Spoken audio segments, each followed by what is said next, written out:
Where? In the convention halls. It's a man. It's a bear. It's Kyle Hebert. What the? Oh my gosh. It is? Where? Yes. That guy owes me money. Oh yeah. Considering that he looks like you. Oh, it's crazy. It's my evil twin, really. Yeah, we've heard the whole evil twin crap before, but hey, you tried. Yes, of course. But anyway, though, I've grown up on your work for as long as I can remember, since 2000. But, we're not talking about me, we're talking about you here. Okay. Now, I understand that you were a DJ in Radio Disney. Can you tell us a little bit about that? Yeah. Two things I wanted to do since I was a kid. Be a DJ on the radio and do cartoon voices.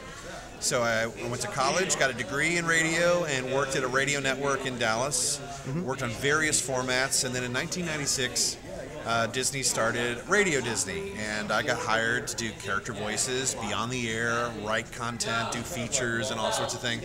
And it was just a great virtual playground. I got to have a blast. And then in 2000, Funimation, with Dragon Ball Z being the #1 show on Cartoon Network at the time, Radio Disney was looking to tap into some prizes to give out to the audience. And so they found out that there were open auditions going on.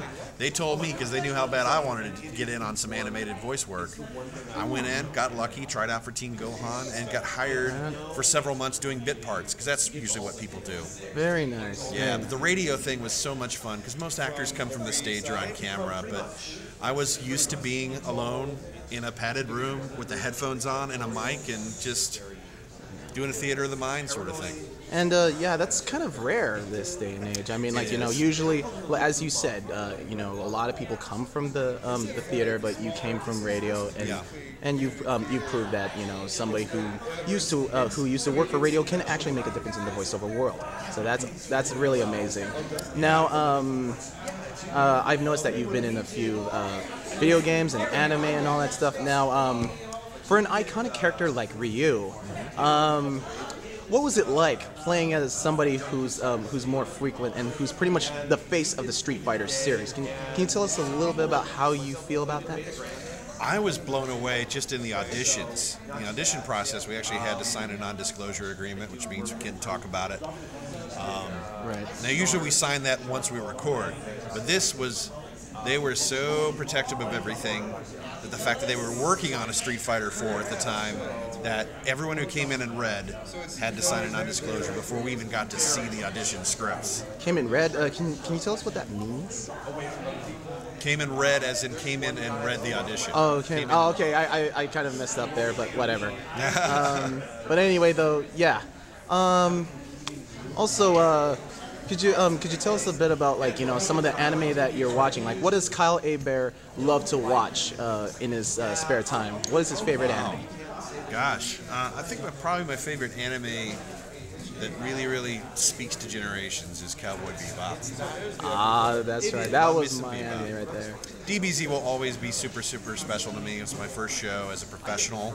I was a huge fan of it for 5 years before I got to be on there. So talk about a fanboy dream come true. Yeah.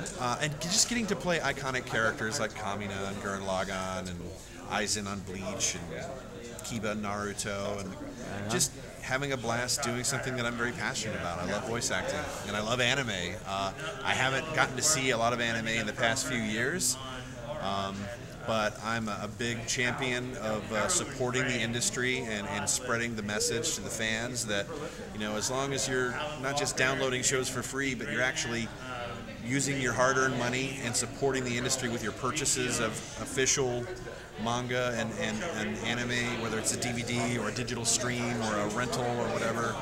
Yeah. You've got to keep the industry afloat. It's hard times. We're seeing a lot of companies go under and have to severely restructure due to piracy. These are tough times indeed, and it really breaks my heart for what happened. But now before we leave, is there any shout-outs you'd like to give out?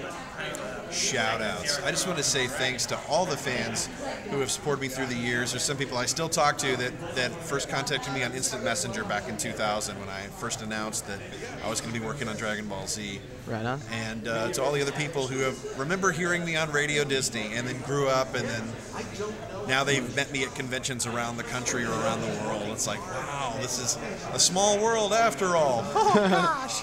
But yeah, I want to thank all you guys supporting me and helping me get through the tough times. As an actor, it's freelance, so you don't work all the time. But you know, I'm the social media interactive voice actor. I'm always talking to people online and replying, and everybody just saying, "Hey, your performance helped me got through a tough time," or "You made me laugh," or "You made me this, that, and the other." That goes a long way with me. I want to make sure and do right by the fans. That I'm not just doing something because I love it, but that it touches someone else in a positive way. So thank you guys, and I hope to meet you all in person at a convention somewhere. And thank you, Kyle, for the many, many years of entertainment. We love you. Bless your heart, man. Love you too. All right, and take care. Peace.